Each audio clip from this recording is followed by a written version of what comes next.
आप लोग हट जाए।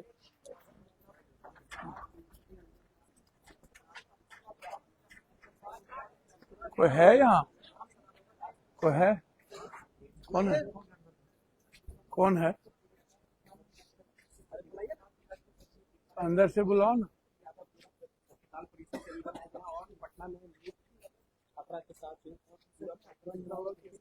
भैया मुन्ना, ए मुन्ना, मुन्ना जी, मुन्ना जी,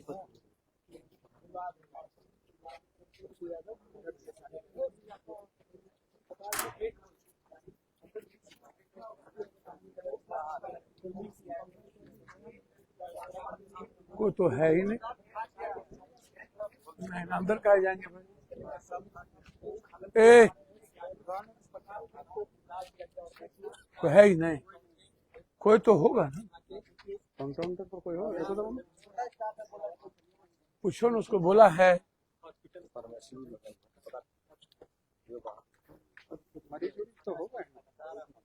मरीज कोई तो होगा ना।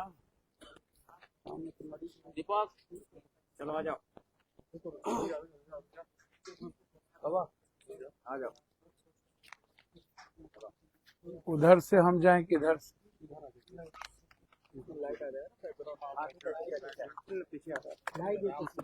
नजदीक करिए ना। ठीक है, सब लोग नीचे रखिएगा, लोगों नीचे रखिएगा, लोगों नीचे रखिएगा। हाँ, ना ठीक है, आप लोग सिर्फ चढ़िए ना, बस थोड़ा चढ़िए आप लोग। बस बस। नहीं नहीं, ठीक है। ठीक है। हाँ, पप्पू यादव जी, एक बेटी के साथ दरिंदगी का मामला सामने आया है। पुलिस इस पूरे मामले में पहले कहीं ना कहीं नींद की गोली खाने की बात कह मेरी रही बात थी। सुनिए। इस मामले को 5 तारीख को ही हमने लाइव पर उस पंचायत के रुद्र जी मुखिया जी ने हमको इन्फॉर्मेशन दी। 7 बार मेरी बातचीत उस मुखिया जी से हुई जब ये घटना घटित हुआ। हम लगातार लाइव पर थे, हम मुखिया जी के संपर्क में थे, हम बेटी के मामा के संपर्क में थे।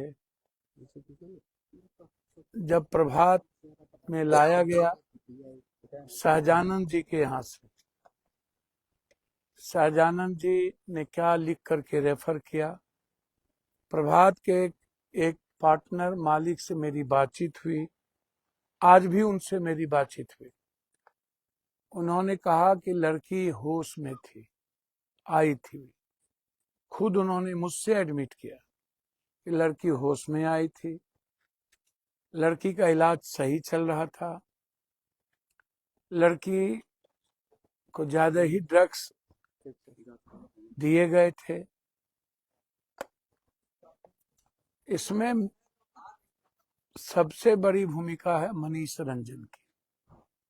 मनीष रंजन का एक और अस्पताल भी चल रहा है, कई पार्टनर हैं उसमें, एक नहीं है। मनीष का कई हॉस्टल भी। सुधीर कुमार एक डॉक्टर है, मनीष, ब्रजेश, डॉक्टर अभिषेक, सुरेंद्र कुमार, राहुल कुमार। डॉक्टर अभिषेक के द्वारा हॉस्टल में धक्का मुक्की किया गया था। मनीष रंजन के प्राइवेट गार्ड उस परिवार को लगातार घेर के रखे गए थे। मनीष रंजन लगातार इस अस्पताल के संपर्क में थे। जिनका जिनका नाम बराबर लाया जा रहा है उसमें नीतू ठाकुर, सरवन, मनीष और नीलू अग्रवाल। आप मनीष अग्रवाल का अभी तक रिमांड पे क्यों नहीं लिए भाई? क्यों जेल भेज दिया आनंद फानंद? किसने कहा आपको तुरंत जेल भेज देने? इतने बड़े अपराधी को, जब मनीष अग्रवाल का वो लॉज भी है और आप कह रहे हैं भाड़ा पर दे दिया, और फिर मनीष अग्रवाल के हॉस्पिटल भी है, जो हॉस्पिटल मनीष अग्रवाल कहते हैं रंजन, वो 2025 में ही डॉक्टर अभिषेक फराल चल रहे हैं। इस हॉस्पिटल का रेन्यूअल 25 से नहीं हुआ है। अब आप हमको बताइए, मुझे नहीं पता डॉक्टर सतीश की क्या भूमिका है या क्या नहीं भूमिका है, लेकिन मनीष रंजन और कई डॉक्टर इसमें लगातार कहीं न कहीं साजिश का एक हिस्सा है। मनीष रंजन को रिमांड पर पुलिस के द्वारा नहीं लेना, यह भी एक साजिश है। मनीष रंजन पहले से ही सेक्स रैकेट चलाते थे पटना में। वह कई रसूखदार नेता पदाधिकारी को लड़कियां पहुंचाते थे। उनकी पूरी करतूत, उनका मोबाइल, उनका लोकेशन पूरी क्यों नहीं खंगाली जा रही? उनके सीसीटीवी फुटेज, वो कहाँ थे उस वक्त? लड़की पटना आई, 5 तारीख को 3 बजे वो पटना हॉस्टल में चली गई। हॉस्टल के बाद वो निकली नहीं। 9 बजे अपने माँ बाप से बातचीत की और 9 बजे से लेके 6 तारीख के बीच लड़कियों के साथ घटना घटी। मैंने कई बार कहा कि आप यदि यह कहते हैं कि लड़की ने खोजा 5 दिनों से, लड़की जब घर पे था तो खोज कब रहा था? 5 दिनों से कब खोजा? खोजा तो फिर जब कोई ड्रग्स लेता किसी दवाई दुकान पे जाके तो उसको तुरंत नींद की गोली को ऑनलाइन चढ़ा देना है। वो चढ़ा है कि नहीं? लड़की गई कि नहीं? उसके नंबर होते हैं, वो भी आपने नहीं बताया। आप परिस्थिति नहीं बताए कि किस कारण से हुआ। माँ बाप से डिप्रेस में थे, परिवार में कोई दिक्कत हुई थी, गांव में कोई प्रॉब्लम था या पटना में कोई प्रॉब्लम था? कौन टॉर्चर कर रहा था और कौन ले गया? आप इसका भी अभी तक नहीं बताए। ले कौन गया? आप उस सीसीटीवी के फुटेज के बारे में भी नहीं बता रहे। उसके रूम को साफ किसने किया वो भी नहीं बता रहे। सहजानंद सरस्वती के यहां से जब सहजानंद जी क्यों नहीं लिख रहे हैं भाई? सहजानंद जी किसके दबाव में हैं? क्यों डरे हुए हैं? जब सहजानंद के यहाँ इलाज हुआ तो क्या उसने नहीं देखा कि उनके घुटने छिले हुए थे? क्या उनके प्राइवेट पार्ट पर चोट था? क्या उनके गर्दन पर चोट था? क्या नाखून नहीं था? फिर सहजानंद ने ट्रांसफर क्यों कर दिया? वो हायर सेंटर क्यों नहीं भेजे जब इतने बड़े और इतने मजबूत डॉक्टर थे और अपने को सबसे मजबूत साफ सुथरा कहते हैं? यह हॉस्पिटल में बड़े बड़े नेता आके इलाज कराते हैं, पीएमसीएच में झगड़ा करते हैं यहाँ आकर के, और इस हॉस्पिटल को प्रभात कुछ क्लीन चिट दे देता है। एक नेता इसी हॉस्पिटल में आके इलाज कराया था और इस हॉस्पिटल को सबसे बेहतर हॉस्पिटल बताया था, और इसी हॉस्पिटल में इतना जघन्य अपराधी। इस हॉस्पिटल पर कोई क्यों नहीं बढ़ता है? क्यों कोई चर्चा नहीं करता है? क्या कारण है कि नेताओं को की चुप्पी हो गई? और जब हम उसके घर गए थे, उसके घर जाने के पहले तक कोई एक आदमी उनका गांव जाने की हिम्मत क्यों नहीं जुटाया? बड़े बड़े कैबिनेट मिनिस्टर और मंत्री जहानाबाद में थे, उसके घर क्यों नहीं गए? कोई नेता बोलने को तैयार क्यों नहीं था? हम तो शुरू दिन से कह रहे थे कि बलात्कार की परिस्थितियां हैं, घटना घटी है। उस पंचायत के मुखिया जी लगातार हमारे संपर्क में थे। इस तरह की आत्महत्या, हम मानवर एएसपी से पूछना चाहेंगे कि क्या टैबलेट किसी को मिल जाएगा, किसी गैर आदमी को नींद की 90 गोली तो ला के किसने दिया? घटना क्यों से घटी? और प्रभात हॉस्पिटल में जब बेटी की पूरी तरीके से वो सेंसेबल था और हमसे इन्होंने कहा, यहाँ के मालिक ने, वो ठीक थे, इलाज कर रहा था, फिर हायर सेंटर में भेजने की जरूरत उसको क्यों पड़ी? मैदानता फिर क्यों भेज दिया गया? और परिजन को एक बार मिलने के बाद मनीष रंजन के बॉडीगार्ड ने क्यों मिलने नहीं दिया? उसको घेर के रखा। और फिर मैदानता में मिलने क्यों नहीं दिया गया? क्या जो वो कह रहे हैं कि भेंट पर गए, तो भेंट पर आया नहीं। जब वो भेंट पर नहीं आया, इलाज हो रहा था, इलाज बढ़ता गया, तो भेंट पर कब गया? 6 तारीख से 9 के बीच में भेंट पर कब गया? तो क्या इलाज के बाद सेंस के बाद वो यहां पर आकर के भेंट पर गया, इसका मतलब दोषी कौन है, उसकी पूरी जांच हो। फिर जब भेंट पर गया तो हायर सेंटर कौन था, आप एम्स भेजते, आप हायर सेंटर मेदांता चले गए, मेदांता में किसी को मिलने नहीं दिया गया और 9 तारीख को कह दिया गया कि लड़की मर गई। अब आप हमको बताइए। और पटना पुलिस कहती है कि हम डॉक्टर के आधार पर ही कोई बात बोल रहे हैं, इसका मतलब है डॉक्टर को कुछ भी नहीं दिखा। ठीक है, मैं मान लेता हूं, हो सकता है बलात्कार करने का प्रयास किया गया या बलात्कार नहीं हुआ, अभी मैं कुछ नहीं कह सकता हूं, लेकिन यह तो मानिएगा ना कि लगातार हॉस्टल के कई लोग इसमें इन्वॉल्व हैं, जिनका नाम बोल रहा हूं, और मनीष रंजन इनके सूत्रधार हैं, और मनीष रंजन हॉस्टल से लड़कियों का सप्लाई करता है और इसमें बड़ा रैकेटर है, इसमें कई लोग इन्वॉल्व हैं। हम आज होम मिनिस्टर को चिट्ठी लिखे, इसकी सीबीआई इंक्वायरी होनी चाहिए।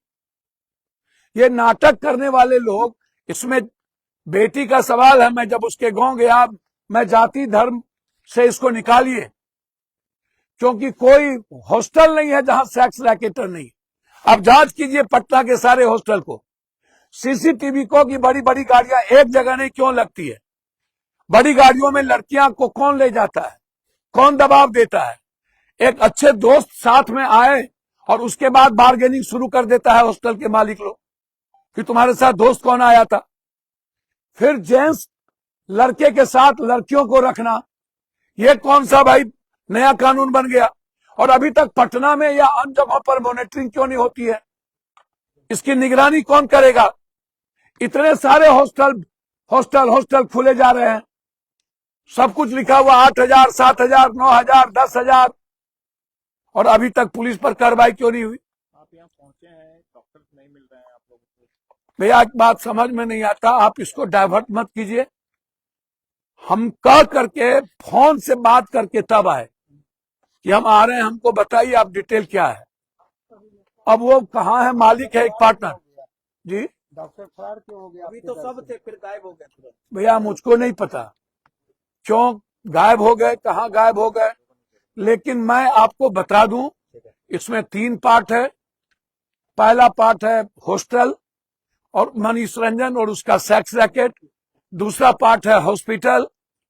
मैं सबसे ज्यादा उस व्यक्ति जो पहला हॉस्पिटल, कौन शर्मा, सजानंद शर्मा जी से पूछना चाहूंगा कि आपने ट्रांसफर क्यों किया, क्या आपको बच्ची की चोट नहीं दिखी, और आपने क्यों बरगलाया, किसके दबाव में बरगलाया।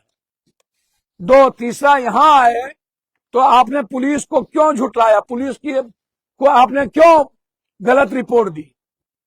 पुलिस अपने से तो बोली नहीं होगी, क्यों गलत रिपोर्ट दी।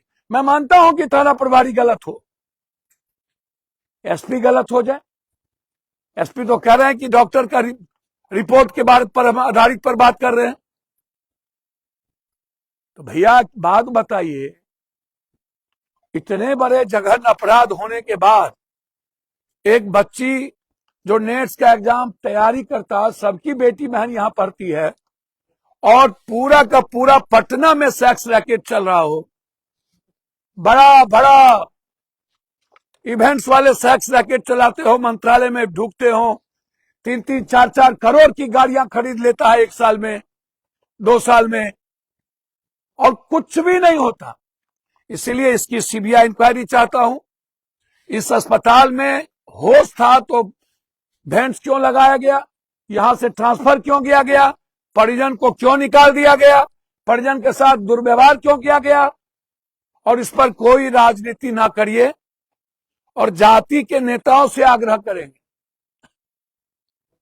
कि ये जाति का सवाल नहीं है। आपको मिर्गी पहले क्यों नहीं चढ़ी जब पप्पू यादव वहां गए थे, उसके पहले आप लोग कहां थे, तब आपको ये समझ में क्यों नहीं आई थी कि बेटी एक नहीं लगभग बेटी असुरक्षित है। और पटना में लगातार लड़कियां डर से नहीं बोल रही है कि उनके माँ बाप लेके ना चला जाए, मुझसे कहा गया है कई डॉक्टर के द्वारा। इसीलिए इस अस्पताल जो प्रभात एक अच्छे डॉक्टर थे, मैं उसको सम्मान करता हूं, लेकिन वर्तमान में किस किस की भूमिका है और अभिषेक क्यों भागा हुआ है, कहां है और अभी तक गिरफ्तार क्यों नहीं हो रहा है, मनीष रंजन का आपने क्यों नहीं लिया, उसको जेल से क्यों नहीं लाए, उसके सारे मोबाइल लोकेशन का क्या है और उसका कनेक्शन कहां कहां है, उसका कॉल डिटेल क्या है, बच्ची को किस किस का फोन आया, बच्ची ने किससे फोन पर बात की आपके पास है, और उसके बाद इतने दिनों के बाद न्याय नहीं मिली। और आप 11 तारीख को चिट्ठी लिख करके देते हैं कि हम एसआईटी जांच करेंगे। केंद्र भी आपका, प्रदेश भी आपका। हम आग्रह करेंगे कि अच्छी बात है, अच्छे अफसर के नेतृत्व में एसआईटी जांच हुई है, लेकिन मुझे लगता है कि प्रथम चरण में कई रसूखदार लोगों को बचाने की प्रक्रिया हुई है। इसमें बहुत सारे लोग इन्वॉल्व हैं। इस एसआईटी जांच से पूरे पटना के हॉस्टल की जांच होनी चाहिए। सरकार को एक रेगुलेटरी बॉडी बनानी चाहिए, निगरानी बनानी चाहिए। प्रत्येक अस्पताल और लॉज से थाना को, पुलिस को पैसा जाता है, अकूट पैसा जाता है। मनमानी कुकर्म कीजिए, कौन आएगा, किसकी गाड़ी आएगी, कितनी बड़ी गाड़ियां आएगी, आपको जो करना हो करिए, आप पैसा देते जाइए और आप फलते फूलते जाइए। 22, 23, 18 लॉज शंभू अग्रवाल का खुल गया, जो भाड़ा पर रहता हो। इससे बड़ा बात कुछ नहीं। हमने होम मिनिस्टर से कहा 20 तारीख को हम होम मिनिस्टर से मिलेंगे। जरूरत पड़ेगी, हमने परसों मामा उनके पटना डेरा पर रात में सारे परिवार आए थे। हम जब चित्रगुप्त नगर थाना से बातचीत हम 4 बार करना चाहे, वो फोन नहीं उठाई। मैसेज किए तब हमको वो कॉल की। जब मैंने उनको कहा कि पोस्टमार्टम रिपोर्ट आप दीजिए, नहीं तो मुझे आना पड़ेगा, तब जाकर के वो परिजन को पोस्टमार्टम रिपोर्ट दी। मेरे फोन करने के बाद उनके सारे मामा लोग मेरे यहाँ आए और फिर वो भूखे थे 5 दिनों से, हम लोग साथ में खाना खाए। उनको मैंने घर भेजा, उनको धमकियां पर धमकियां मिली। थाना प्रभारी के द्वारा कहा गया 10 साल के बाद पता चलेगा तुम लोगों को क्या भोग होता है। इस तरह की परिस्थितियां, इतना डर, इतना खौफ, केस कर देना, उसके बाद तुरंत 353 और लगा करके पुलिसिया जुल्म का आतंक पैदा करना, ये सब इस साजिश को और ताकत देता है। बच्चियों के साथ 2 घंटे तक लड़ाई चली और बच्चियों के साथ मेरा मानना है कि निश्चित रूप से प्राइवेट पार्ट सूजन था। ये बलात्कार का सबसे बड़ा जीता जागता उदाहरण है। अपराधियों को आखिर कौन बचा रहा है आपकी? भैया ये तो पुलिस से पूछिएगा ना, हम बता देंगे। रोशनी कुमारी के साथ भैया उसमें तो सवाल है कि ये आप ही लोग तो लिखते हैं सम्राट बाबू के पुलिस, सम्राट बाबू के पुलिस, सम्राट बाबू के पुलिस, तो उनसे पूछिए भैया। सर सबकी भूमिका संदिग्ध है। उसमें अभिषेक रंजन को क्यों नहीं रिमांड पर लिया गया, अभिषेक मनीष को, अभिषेक कहाँ है? जब यहाँ पुलिस, हमारी बेटी यहाँ पर क्या कहते सेंसेबल था तो वैन पर कैसे गया? और शर्मा जी क्यों भेजे? शर्मा जी को प्राइवेट पार्ट और नाखून नहीं दिखा। शर्मा जी किसके प्रेशर पर उसको इस अस्पताल में भेजा? सदानंद सरस्वती दोषी है। सरकार कहती है कि कार्रवाई तो फंसाती है जी, स्वास्थ्य मंत्री ऐसे हॉस्पिटल पर कार्रवाई क्यों नहीं करते हैं? कहां से करेगा भैया? अब हम स्वास्थ्य मंत्री की बात अभी नहीं करेंगे। हम चाहेंगे जितना अस्पताल हो, नर्सिंग होम, उसकी जांच हो, मेडिकल को। तो आखिर देर क्यों हो रहा है आपकी? भैया सम्राट बाबू से पूछिए, होम मिनिस्टर है। वो कुछ नहीं बोल रहे हैं।